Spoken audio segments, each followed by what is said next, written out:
They smiled, shook hands, and announced Kevin Walsh's promotion while my name sat there like yesterday's coffee, again.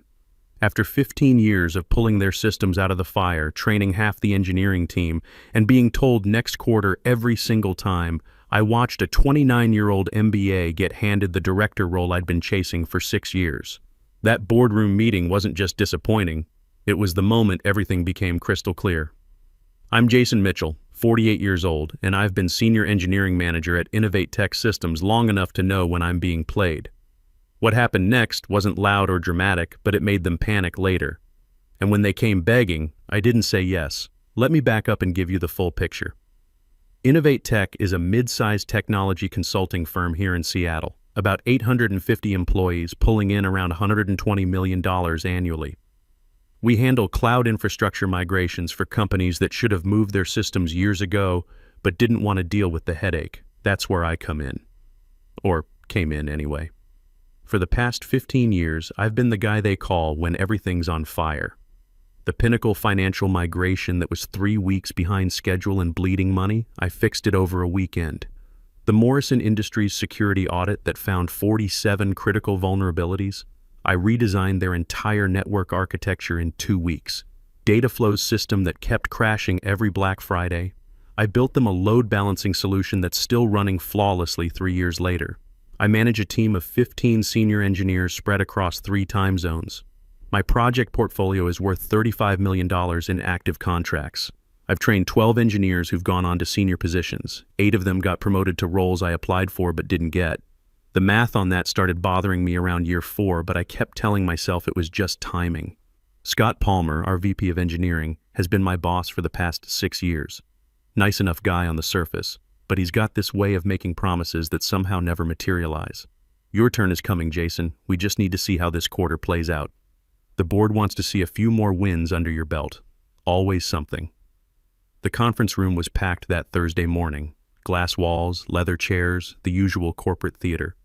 All the senior staff was there. Scott, the CTO, a couple of board members, even some people from other departments who had no business being in an engineering meeting. That should have been my first clue. Scott cleared his throat and said, "We're excited to announce our new Director of Cloud Infrastructure." He paused just long enough for everyone to expect my name. I actually started to sit up straighter. Then he said, "Kevin will be stepping into the role effective immediately." A few people clapped. Someone said, "Congratulations." I kept my face neutral while something inside me just snapped. Clean and quiet, like a circuit breaker throwing. I didn't look at Kevin because I already knew he was grinning. Kid's been at the company for exactly 18 months. Fresh MBA from some fancy East Coast school, talks a good game about digital transformation and agile methodologies, but ask him to configure a load balancer and he'll give you a blank stare. His biggest qualification? His dad sits on our board of directors. Scott turned toward me and added, "Jason, let's connect offline about your development path." Like that made it private instead of humiliating. I said, "So that's a no again." The room went dead silent. You could hear the air conditioning humming. He replied, "It's not a no, it's about timing." "This is the 8th time you've said that," I said. First time anyone had counted out loud. Scott shifted in his chair, looking uncomfortable. "These decisions are complex, Jason. There are a lot of moving parts." "Who's making them?" I asked. Someone coughed. Kevin studied the table like it contained the secrets of the universe. Scott said, "Let's keep this professional. I am being professional. I'm asking why the guy who saved the Pinnacle migration and trained 12 engineers wasn't even considered for a role that's basically what I've been doing unofficially for 3 years. That's when the real humiliation hit. Not because of what Scott said next, but how easily he said it, like he'd practiced this line. "Jason, you're invaluable where you are," he said, smiling like it was a compliment. "The team depends on you. Our clients trust you. You're the backbone of this department." I nodded once, slowly. "So I'm valuable enough to fix disasters, but not valuable enough to prevent them." He didn't answer. Just moved on to the next agenda item like I hadn't spoken. Started talking about quarterly targets and client satisfaction metrics while I sat there processing what had just happened. That was the line. Not because I didn't get promoted. I'd been dealing with that disappointment for years. It was because they did it publicly, formally, and without shame. After 6 years of next quarter promises, after building half their client relationships personally, After being the guy everyone calls when the impossible needs to happen, they handed my job to someone's kid and expected me to smile about it.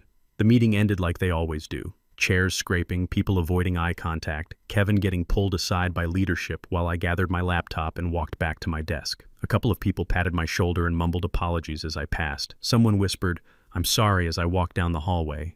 I said it's fine because that's what you say when something important and irreversible just happened and you need time to figure out what comes next. By the time I sat down at my desk that afternoon, my inbox already had a message from Scott with the subject, "Quick Sync." I didn't open it. Another email came from Pacific Coast asking if I could hop on a call. Their new deployment was acting up again. I replied yes. I always replied yes. But something had changed. I worked the rest of that day the same way I always had. Answered tickets, solved problems, kept the systems running. But I noticed something different in how people looked at me. Some looked relieved, like my presence meant their stuff would work. Others looked uncomfortable, like they just watched something they didn't want happening to them. At one point, Kevin walked by with a stack of printouts and said, "Hope we can work well together, Jason." I said, "We already do."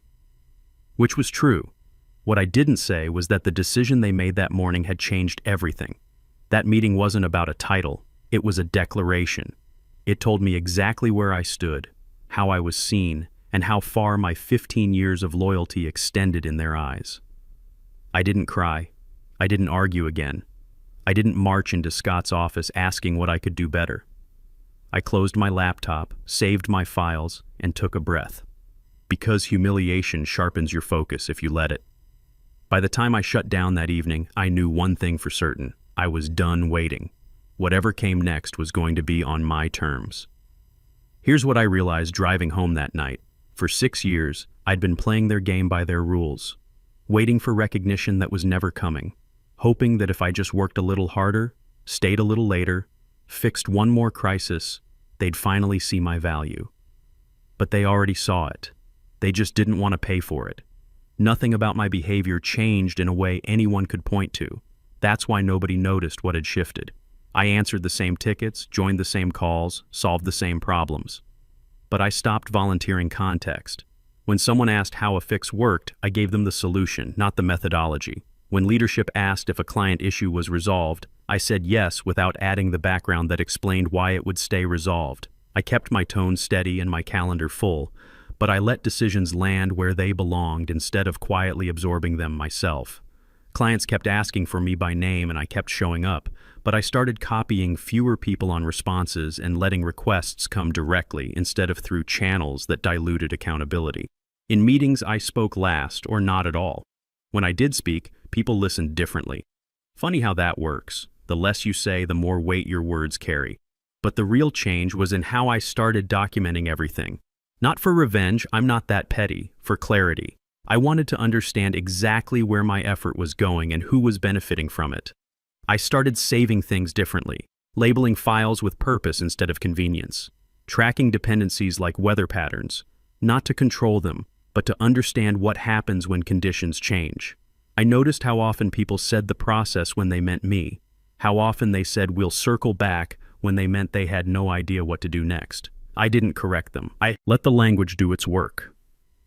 Requests started stacking up faster than usual, not because I slowed down, but because I stopped smoothing edges that weren't mine to smooth. When something broke, I fixed it, documented the fix, and moved on without announcing the save. When questions came in after hours, I answered them during business hours and ended threads instead of turning them into training sessions. People adjusted. Some became more precise with their requests. Others grew frustrated without understanding why. Leadership kept holding meetings that sounded confident but felt thin. I listened without offering reinforcement. At my desk, I kept a private log of what I touched each day, not as evidence, but as a map, not of who needed me, but where the work actually flowed.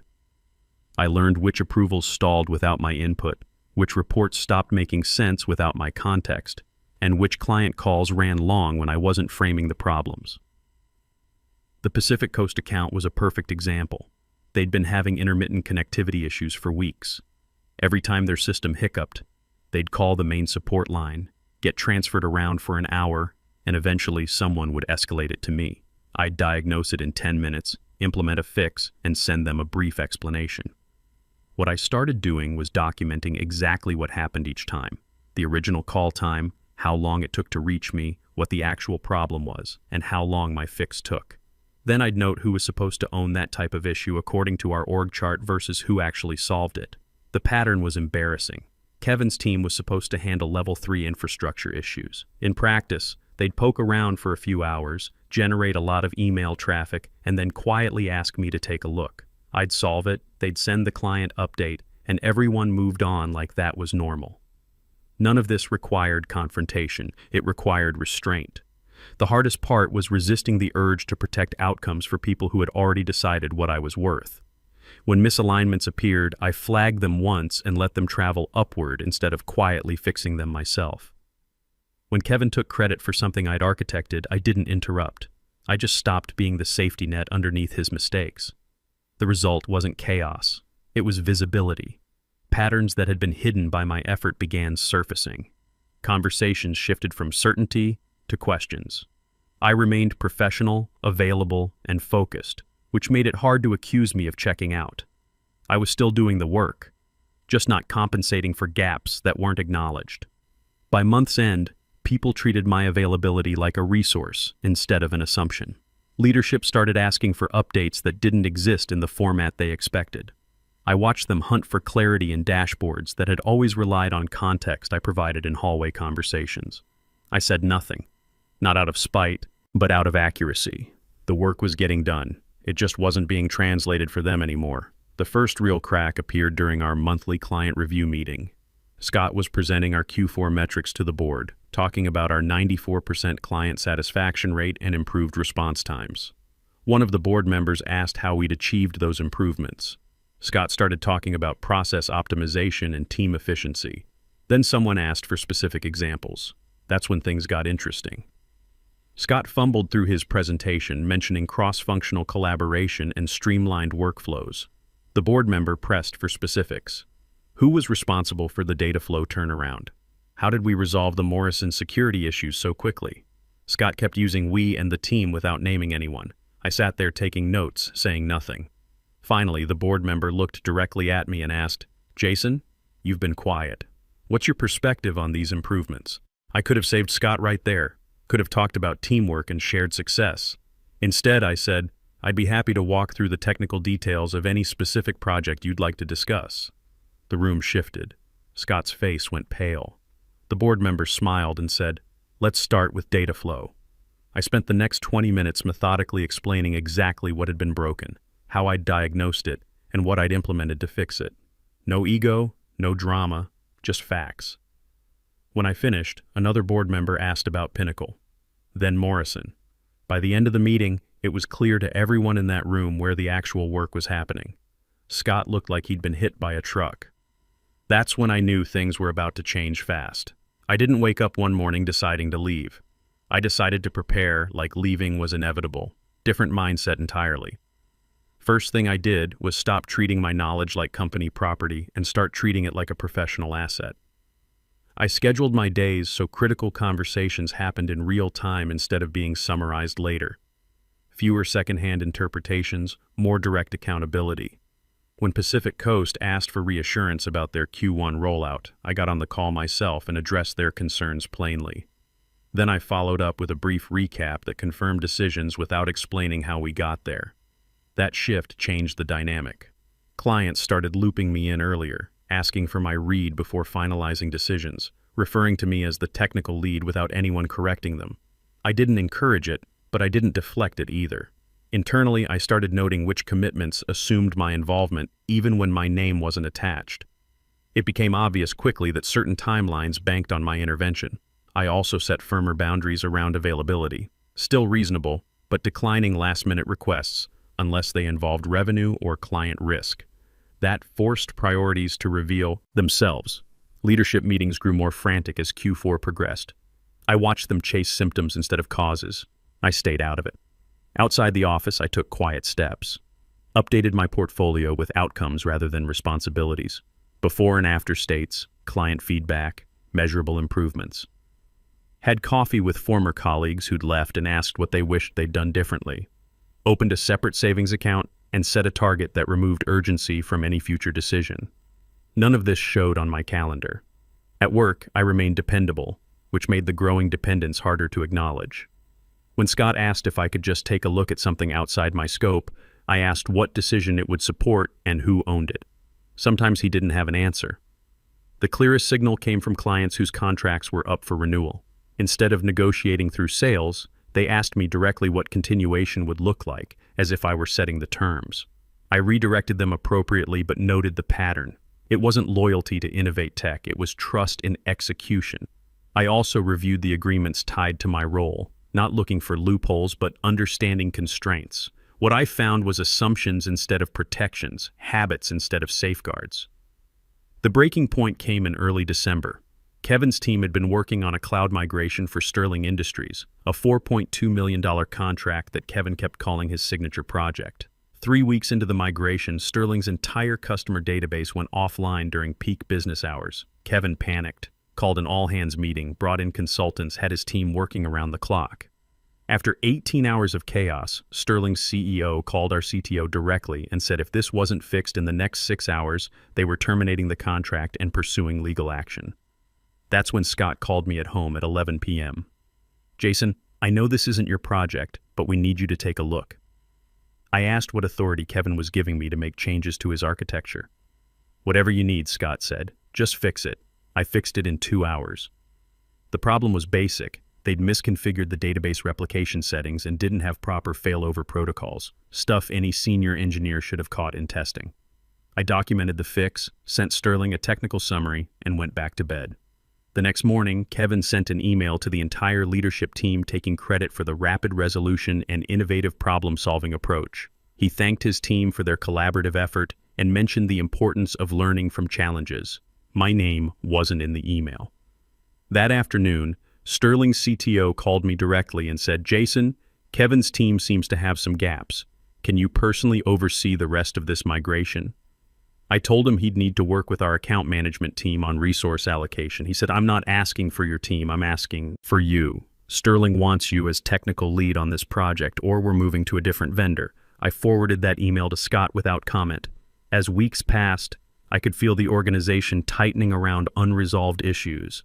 I resisted the urge to relieve that pressure. I answered questions once clearly and moved on. I stopped anticipating needs that hadn't been voiced. When asked to prep materials for initiatives I wasn't consulted on, I asked for context and timelines and waited for responses that came late or not at all. Work didn't stall because of me. It stalled because clarity was missing. By December, the leverage wasn't a secret I was hiding. It was reality they weren't measuring. I knew exactly which projects would wobble if I stepped away, which clients would escalate, and how long before concern became urgency. That knowledge didn't make me reckless. It made me patient. I kept showing up, delivering, maintaining my professional tone, because leverage works best when it's quiet and undeniable. When the time came to make my move, there would be no drama, no speeches, no burned bridges, just consequences unfolding exactly like I knew they would. I submitted my resignation on a Thursday afternoon, 2 days before quarter close. Timing matters when you want truth to surface quickly. I walked into Scott's office without scheduling and placed the letter on his desk before he could start talking. He read the first line, looked up and said, "This seems sudden," which was completely wrong in a way only denial can be. I said, 3 weeks notice, and waited. He asked if this was about the promotion. I said no, because it wasn't anymore. He tried again, slower this time. The company needed stability. My work was critical. This wasn't good timing. "That's exactly why," I said, and stood up before he could respond. Within an hour, my calendar filled with meeting requests I hadn't accepted yet. By end of day, news had spread in that careful, hushed way companies use when they're hoping to contain something they can't. First call came from a VP I rarely interacted with, asking if anything could change my mind. I said no. Second came from HR asking how much documentation I could prepare. I asked what technical decisions they needed it to support. There was a pause, then a list that kept growing as she spoke. I said I'd prioritize what affected active clients. That night I went home on time and didn't check email, hadn't done that in years. Next morning, I logged in to find a message marked urgent asking me to join Leadership Sync immediately. I joined, listened, answered questions directly. They wanted to know what would be impacted, how quickly someone could step in, whether timelines would hold. I told them what I knew and stopped there. When someone asked me to guarantee outcomes beyond my notice period, I said I couldn't. By noon, Dataflow emailed asking why their security audit had been rescheduled twice. I replied that I was transitioning responsibilities and copied the account manager. 10 minutes later, Scott messaged asking if I could help manage client expectations. I asked which ones. He didn't answer. First retention offer came that afternoon, framed as a career conversation, title adjustment, compensation bump, remote flexibility. I thanked them and declined. Second came next day, more urgent, with specific numbers. 30% salary increase, director title, stock options. I declined again. By Monday, the tone had shifted. Meetings were shorter, questions sharper. People stopped pretending this was manageable. Dataflow requested confirmation that I'd be on their Q1 migration, and sales forwarded it with FYI in the subject. I replied to the client with clarity and forwarded my response back without comment. That afternoon, leadership asked me to document everything I was currently managing. I sent a factual summary and nothing else. They requested training sessions. I scheduled what fit in my remaining time and declined the rest. Someone suggested extending my notice. I said no. The system didn't break, it exposed itself. Decisions slowed because ownership was unclear. Calls multiplied because context was missing. The company moved quickly but not coherently. The difference mattered. On day 8, a senior director stopped me and said, "We underestimated this transition. Closest thing to honesty I'd heard in years." Day 10, they made another offer. This one bypassed Scott entirely, promising technical leadership and a path to VP. The CTO himself delivered it. I listened, thanked him, said my decision stood. The room stayed quiet longer than necessary. The real panic started when clients began making moves of their own. Sterling Industries called an emergency meeting and asked to speak with me directly. No sales team, no account managers, just me and their technical leadership. Jason, their CTO, said, "We've been talking internally. When you leave Innovate Tech, where are you going?" I told them I was starting independent consulting. What would it take for Sterling to be your first client? That conversation lasted 2 hours. By the end, I had my first contract signed, a $2.8 million annual retainer to oversee all their cloud infrastructure. More than my Innovate Tech salary and Kevin's combined. Word travels fast in our industry. Pacific Coast called the next day with a similar proposal. Then Morrison Industries. Then 2 companies I'd never worked with directly but who'd heard about my track record through the technical community. By my final week, I had $8.4 million in confirmed contracts and a 6-month waiting list. Innovate Tech's leadership made increasingly desperate offers. Equity partnership. Technical founder role. My own division. Scott even suggested they could restructure Kevin's position if I stayed. I declined everything politely and professionally. Final day, I closed what I could, sent transition notes, turned in my badge. Walking out, my phone buzzed with a message from Dataflow, asking if I'd landed somewhere new yet. I didn't answer right away. Stepped into the elevator, doors closing, felt the building recede without drama. What I left behind wasn't a gap, it was a mirror, and they were finally forced to look. Calls didn't stop after I left. They multiplied, changed voices, dropped any pretense of courtesy. Scott called daily for the first week, each conversation more desperate than the last. The CTO offered to double my last salary. The CEO personally flew to my house with a contract that would have made me the highest paid employee in company history. I told him the same thing I told everyone else. I'm not available. Within 6 weeks, Innovate Tech lost $18 million in contracts. Sterling, Pacific Coast, Morrison, and 4 smaller clients either terminated early or declined to renew. Kevin's team couldn't handle the technical complexity without my guidance, and clients weren't interested in training someone else's staff on their own time and money. The company reorganized twice in 3 months. Scott decided to pursue other opportunities. Kevin got moved to a project management role with no direct reports. They hired 3 senior engineers to try filling the gap I'd left. But experience can't be replicated overnight. 6 months later, I'm running Mitchell Tech Solutions with 5 full-time engineers and 12 clients. My smallest contract is worth more than my old salary. My largest is $4.2 million annually. Sterling's full infrastructure management deal. Last month, I ran into Scott at a conference. He looked tired but professional. We talked briefly about the market, the challenges of scaling technical teams, the importance of recognizing talent early. No tension, no hard feelings. Just two professionals who'd learned different lessons from the same experience. The story people like to tell about situations like mine ends with vindication. Someone admitting they were wrong, asking forgiveness. That didn't happen and didn't need to. Real ending was quieter. Realizing that moment in the boardroom wasn't the loss I thought it was. It was the release. Humiliation didn't diminish me, it clarified the terms. Everything that followed flowed from that clarity. Sometimes the best revenge is just being right about your own worth.